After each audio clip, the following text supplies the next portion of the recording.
I always want to do things fully and in color in the beginning, but like, so, you know, with the budget, sometimes you have to take a little, you know, hit on the head in terms of artistic liberty. I just want to get a close up of that. Look how distinctly darker that one image is compared to the other.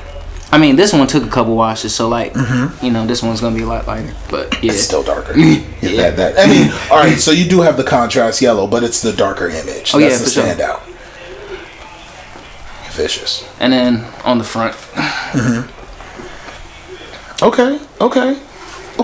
Yeah. That's a perfect Taco Tuesday shirt. Yeah. So from there, it was just like I don't know. We were working. Start hating stuff again.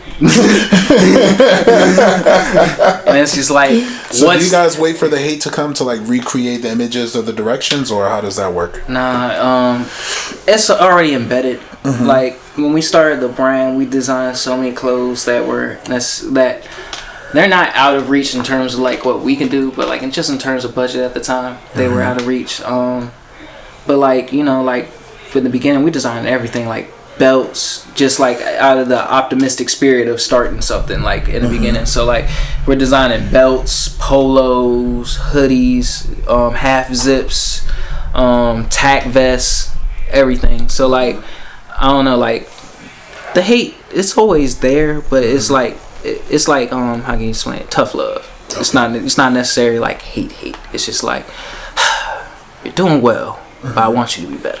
Okay. So we're gonna get you there. It's not the Chappelle show. Hate. Yeah. So like from there, I'll show you another 2 director garment joints.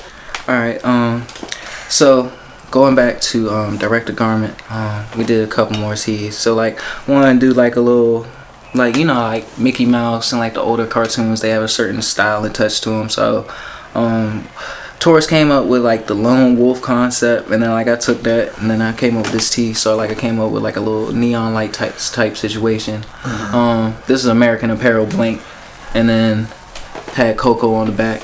This is all director garment. And then we did like another joint, and then like pretty much the collective company, our slogan at the time was "It takes a village." So like this was the village tee, and then on the back we had village designed up with the definitions on the back.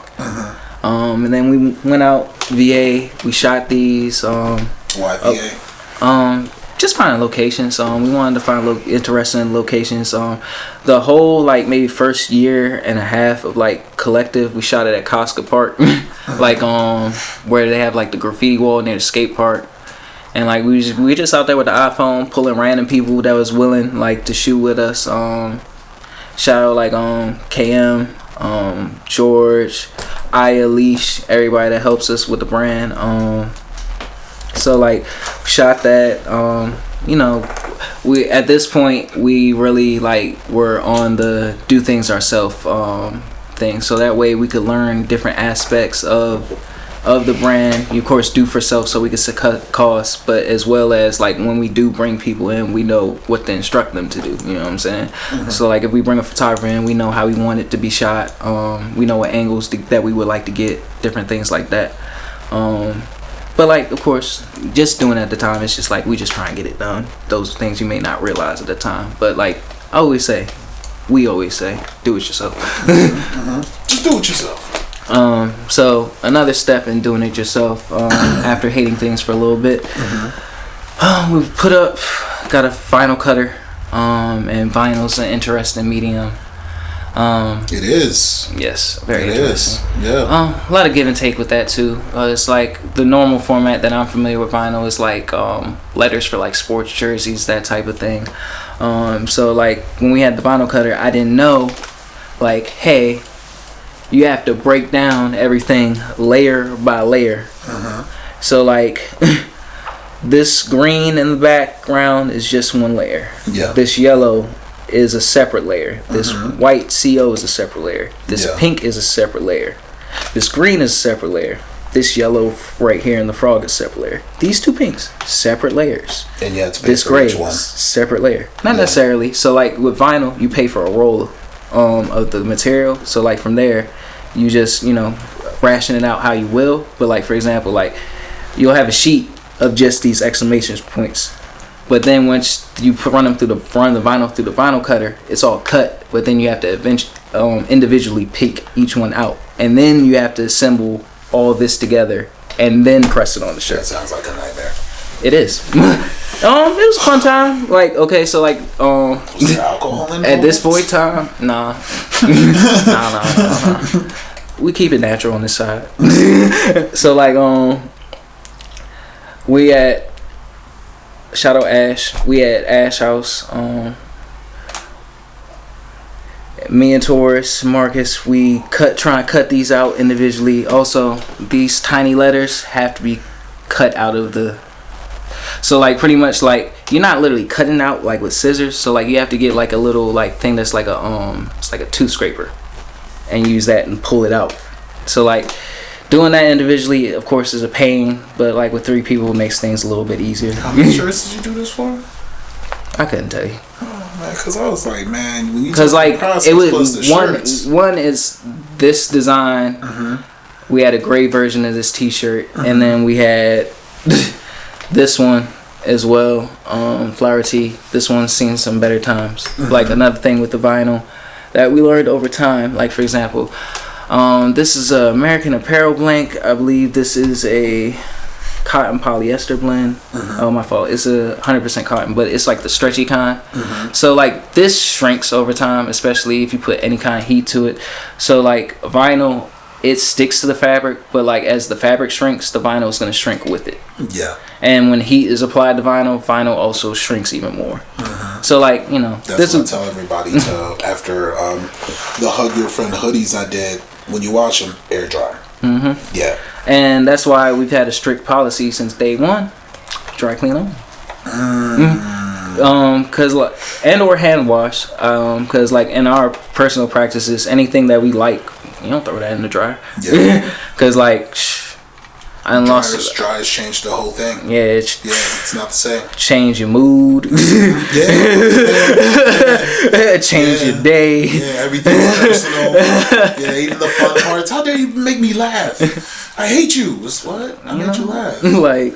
You dry my stuff. So, vinyl was an interesting period of time. Mm-hmm. And then from there, alright, I gotta look at my phone real quick because like that really tells the timeline of everything. What year was this? What year was those? Yeah. I want to say 2016, 17. Mm-hmm. Hold on. I can get dates for you immediately. I was gonna say, so what made Alright, so boom. What made you guys go natural those last 2 years? What you mean? Like the material that you guys have been using for your recent products. So like main thing that we noticed, like especially in the fast fashion community, like with like H&M, mm-hmm. Fashion Nova, you know, all the brands like that, they make a lot of shit that don't sell.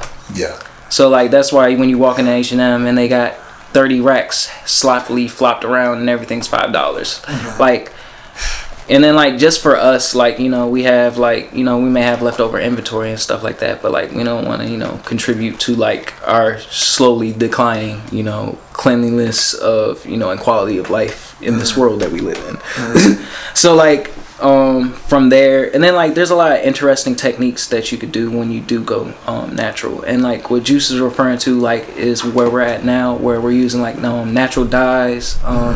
For example, we had a friend of ours, shout out Shannon, she knitted beanies for us, and then each one from there was hand dyed and natural pigments, and like these pigments may be made from like sunflowers, indigo, all natural raw materials. Uh-huh. So like, you know, like I was back then designing with like synthetics from like, you know, Michaels or Marshalls, that type of thing. Uh-huh. But like, you know, we just wanted to, you know, do something different and just explore that for real. And that's under the GhostDryGoods umbrella currently. We've done like some other dyed items like dyed tote bags, things like that. We did a tie-dye shirt under Coco as well, going back to like the tie-dye thing and how that's always been like around. But yeah, like I don't know, we always just try to push the envelope, do something different, and of course increase like the amount of knowledge we have on our side, so that way like when we get in the future, like, you know, we get the budget that we want, or, you know, like we have the resources available to us to get, you know, more things done. It's like we're not figuring out what we need to do, we know what we need to do, you know. So from let's see, where we at. All right, so from I want to say, let's just go to present day. Okay. So present day, GhostDryGoods and the collective company. Where did the name come from? So collective company. We were going through like a bunch of names, but none of them really stuck. It was like, what was it, like Black Lotus Collective, and like we were looking for like, you know, something spectacular, and then like literally another universe thing, you know what I'm saying? Shout out my people and they crystals, you know, all that, you know what I'm saying? But don't get too weird on me. He said, please don't get weird in the comments, please. All right, so like I used to doodle a lot in class. You said doodle? Okay, cool. I had to be clear. I heard something else. No. Yeah, I was like, that's crazy. Just smearing that on the walls. If pre-K Rel was here, yeah, I might have a different answer for you. Okay. Maybe. It happens. Maybe. With respect to myself. But so like I would doodle anything from random Nike sneakers. I would, like, you know, at one point, like when I'm younger, I'm like, I want to design for Nike or whatever. So like I'm drawing random sneakers, drawing clothes, and then like I wanted to come out with my own brand before I was doing like the tees individually by myself, and I was like trying to name the brand. I was like, okay, I'm gonna call this Eclectic, and I drew letters Eclectic. Yeah. So then like when we were coming with the name, we were like, we need a logo, and then like it's like you could do, you know, you could create a font for your logo, or you could create like some imagery for your logo. So I was going through like my old sketches when I saw Eclectic, and I realized all the letters in Eclectic were in collective except for like a couple. So then when I rearranged all the letters out and just spelled out collective, or sent it to Taurus and Marcus, and they was like, that's it. So then like we was like with collective company, and then we were like basically like the It Takes a Village came from all the support we got just by us saying that we wanted to start something. Within like the first like month, I want to say we got the screen print press. Taurus just went up to New York to visit like some family and came back with a heat press because somebody just had one laying around and they found out we was doing clothes, so like they gave the joint to us. And then like just the people that wanted to help us, like, you know, like shoot, or, you know what I'm saying, model for us, like things like that. It was like we literally couldn't do this by ourselves, so like, and then like we can't do it without like the actual support of like the customer, of course. So like it was like It Takes a Village, the collective company, because like it's 3 of us in a collective, of course, and then like collectively like we help raise the brand, you know, raise the child together. So so like the collective company is the umbrella, Coco is the short, and that's more athletic these days. We have a sponsor boxer under it. We do his trunks for his fights, Kobe Abridi. He's out of Silver Spring, Maryland. In Barbados. And then GhostDryGoods, it's more, I want to say, I guess, how can I put it? And this was before kids see ghosts. It would. They're not related in that. I know. It's just, I mean, it's just when I think about it, I was like, you know, it's kind of amazing how you guys came out around the same time, but I knew yours was before that. Oh yeah, so. For sure. I'm not gonna lie, I ain't been paying attention to the Gap Man little, so like the time period for that dropping, and then like the time period for the brand, like I had them joints mixed up.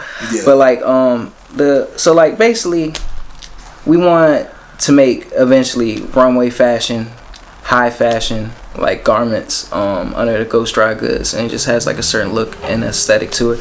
Like for example, the cardigan that I'm wearing right now, like we started making different pieces, so like now we're getting hold on, gotta take a water break 1 second. Okay, go ahead.